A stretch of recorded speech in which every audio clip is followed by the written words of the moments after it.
Hello students, this is Poonam from Maharaja Agarsen Public Senior Secondary School, Hisar. I hope you all are doing very well. Today we are going to start with a new poem and the name of the poem is A Legend of Northland.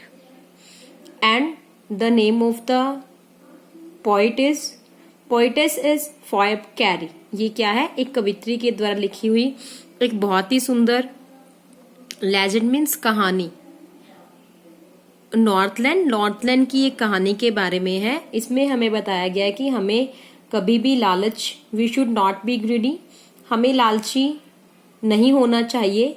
We must help the poor and the hungry people, हमने गरीब और भूखे लोगों की सहायता करनी चाहिए। इस स्टोरी के माध्यम से कवित्री हमें ये संदेश देना चाहती है, ये सिखाना चाहती है कि हमें कभी भी लालची नहीं होना चाहिए।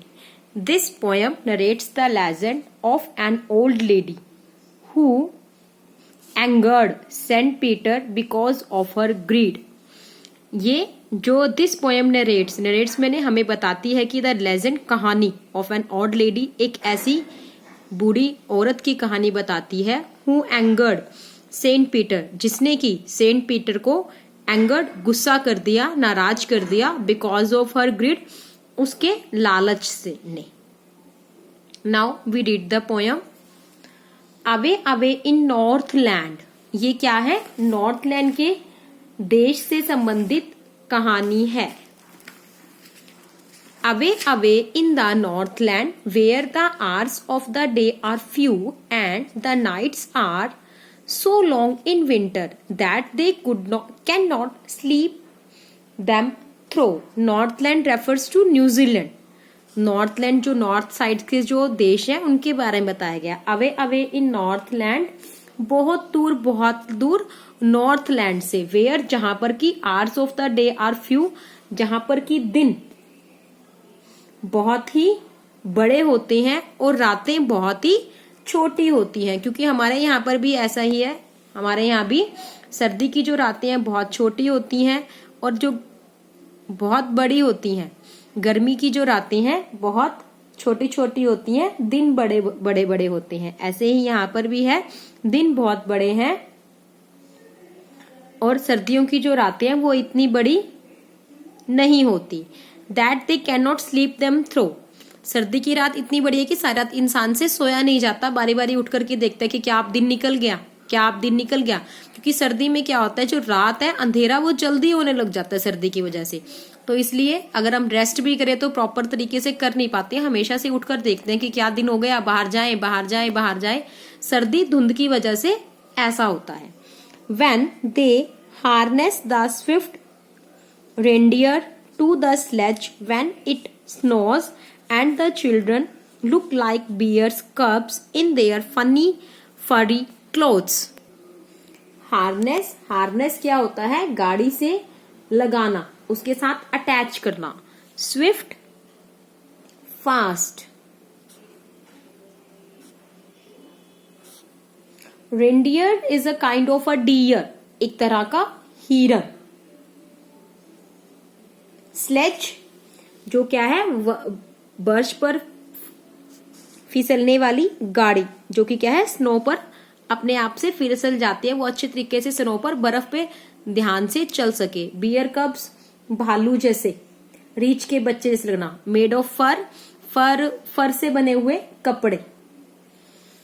क्या है? Where her they harness the swift reindeer, जहां पर बर्फ पड़ने पर लोग बर्फ की गाड़ियों के साथ रेडियर जोत लेते हैं और जो तेज चलते हैं। जहां पर बच्चे अपने, जब सर्दी होती है तो मम्मी कहती है ना बच्चों को, बच्चे ये भी डाल ले, तो बच्चे क्या है? भालू जैसे गोलू मोलू से लगने शुरू हो जाते हैं। तो यहाँ पर भी ऐसे ही बताया गया है कवित्री के द्वारा कि जब बच्चे अपने अजीब से फर वाले कपड़ों में रीछ के, भालू के बच्चों के जैसे लगते हैं। Now next stanza is they tell them a curious story. Curious बहुत ही अधिक उत्सुक, स्ट्रेंज विचित्र, अजीब सी कहानी बताते हैं। I do not believe this true, and yet you may learn a lesson if I tell the tale of you. मैं नहीं मानता कि आप ये सोचोगे कि ये कहानी सच्ची है या सही है, लेकिन फिर भी हमें ये क्या है, एक मॉरल वैल्यू, मोरल का पार्ट, नैतिक पार्ट पढ़ा करके जाती है। If I tell the tale of you, अगर मैं आपको, टेल मीन्स स्टोरी, ये स्टोरी बताने जा रही हूँ। Once when the good saint Peter lived in the world below, जब भगवान सेंट पीटर इस धरती पर नीचे रहते थे, and walked about it preaching means संदेश देना, just as he did you know, जैसा कि आप जानते हो कि भगवान क्या है, दूसरों को अच्छाई के बारे में, बुराई के बारे में बताना, ऐसे ही ये सेंट पीटर है, लोगों से धरती पर आए, इधर से उधर संदेश देते रहते थे। He came to the door of a cottage, ऐसे ही घूमते घूमते वो एक घर के, छोटे से घर के दरवाजे पर पहुंचे। In travelling round the earth, धरती पर इधर से उधर घूमते हुए।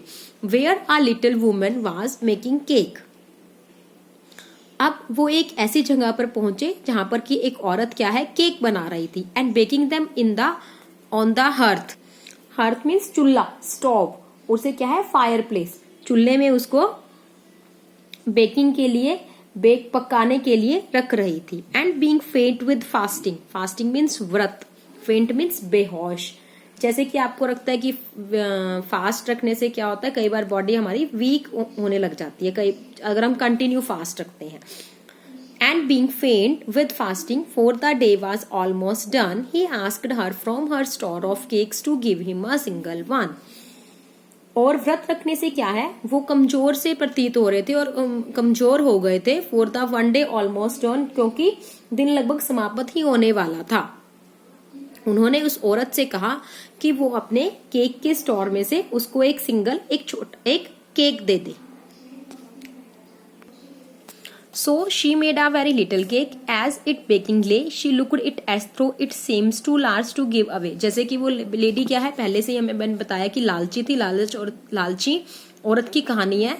उस औरत ने क्या है, केक बनाया, फिर उसको चूल्हे में पकने के लिए रख दिया, फिर उसको ऐसा प्रतीत हुआ कि ये बहुत ही बड़ा पीस है। Therefore she needed another and still a smaller one.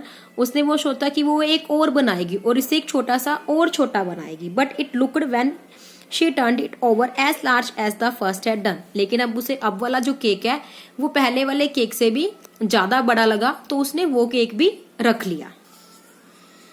Then she took a tiny scrap of dough.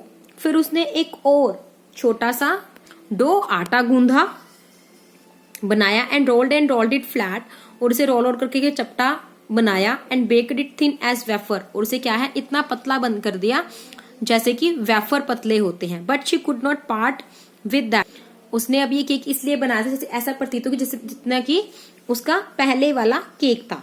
But for she said, my cakes that seems too small when I eat of them myself are here too large to give away, so she put them on the shelf. अब वो फिर क्या कहती है, तब उसने बहुत थोड़ा सा आटा गूंधा, और जैसे कि हमने ऊपर पढ़ा, आटा गूंधा, फिर उसने वेफर कितना पतला तला बनाया उसको, फिर उसको बनाया। अब उसे वो लालची होने का, उसने उससे फिर कहा कि जब मैं अपने खाने के लिए लेती हूँ तो केक बहुत ही छोटे, बहुत ही बड़े से ऐसे लगते हैं, तो किंतु देने के लिए इतने बड़े क्यों बन रहे हैं। तो उसने क्या किया, वो जो केक था फिर अपने शेल्फ पर रख दिया। Then good Saint Peter grew angry, for he was hungry and faint, and surely such a woman was enough to provoke a saint. Provoke means नाराज करना, नाराज होना। तब उसने क्या किया, तब अच्छे संत पीटर को गुस्सा आ गया, क्योंकि वो भूख से, क्योंकि उसने व्रत रखा हुआ था, उससे वो उसकी बॉडी में क्या है, वीक हो गई थी, कमजोर हो गई थी, और उसने निश्चय ही ऐसी औरत को, एक संत को क्रोधित कर सकती थी कि अगर हमारे दरवाजे पर कोई मांगने के लिए आया, हम उसको बहुत देर तक खड़ा रखेंगे, कुछ भी नहीं देंगे, तो ये तो संभव ही है कि वो व्यक्ति हम पे गुस्सा करेगा ही। तो ऐसा ही क्या है, संत पीटर भी उस लेडी पर गुस्सा होने लगे, उन पर गुस्सा हो गया। एंड ही सैड, और उन्होंने उसे कहा, you are too selfish to dwell in a human form. Dwell means narc, to have both food and shelter and fire to keep you warm. और तब उस सेंट पीटर ने उससे कहा, तुम इतनी अधिक स्वार्थी हो कि तुम मनुष्य के रूप में रहने के लिए लायक नहीं हो, मनुष्य कहलाने के ही लायक नहीं हो। तुम भोजन, शेल्टर आश्रय और आग फायर आग रखने के लिए आग प्राप्त करने की भी पात्र नहीं हो। तुम्हें ये सब चीजों के लिए कोई आवश्यकता नहीं है, क्योंकि तुम्हारे पास ये सब कुछ है फिर भी तुम किसी को कुछ नहीं दे सकते, तो अब तुम्हें इस चीज की कोई आवश्यकता नहीं है। Now you shall build as the birds do and shall get your scanty food by boring and boring and boring all day in the hard dry wood. अब तुम पक्षियों की तरह अपना घर बनाओगी और उनकी तरह तुम्हें बहुत ही कम भोजन मिलेगा और तुम सारा दिन सूखी लकड़ियों में छेद करती रहोगी। Then up she went through the chimney, never speaking a word, and out of the top flew a woodpecker, and she changed to a bird. अब उसने सेंट पीटर को गुस्सा आ गया, वो तो एक भगवान का रूप थे, तो उन्होंने क्या है उस लेडी को, उस औरत को श्राप दे दिया और वहां पे वो चिमनी जो उस चूल्हे के ऊपर लगी हुई थी, चिमनी से उसको एक वुडपेकर पक्षी बना करके वहां से उड़ा दिया। She had a scarlet cap on her head and that was left on the same, and but all the rest of her clothes were burned black as a coal in the flame. जब वो स्त्री क्या है, वो औरत woodpecker कटफोड़ा बनकर निकल गई, तो उसके क्या है सिर पर तीखे लाल रंग की टोपी थी जो उसने पहले पहनी हुई थी सर्दी से बचने के लिए, मगर उसके बाकी जो सारे जो कपड़े डाले हुए थे उसने, वो क्या है black as coal in the flame, आग में जल करके कोयले की तरह काले हो गए। And every country school boy has seen her in the wood, और शायद कवित्री कहती है कि एवरी कंट्री, प्रत्येक देश में लोगों ने, बच्चों ने देखा होगा कि जब वो कटफोड़ा ये कैसे है लकड़ी में छेद कर करके अपना भोजन बनाता है, कितनी मेहनत करता है, मेहनत करने के बावजूद भी उसको क्या है थोड़ा सा ही खाने के लिए मिलता है। Where she lives in the trees till this very day boring and boring for food, क्या है सारा दिन मेहनत करके भी उसको क्या है भोजन के रूप में थोड़ा सा ही कुछ मिलता है और उसका जीवन क्या है उसको ऐसा लगता है कि बहुत ही अधिक बोर हो गया है। So students, I hope this poem is clear to you. Thanks, have a nice day.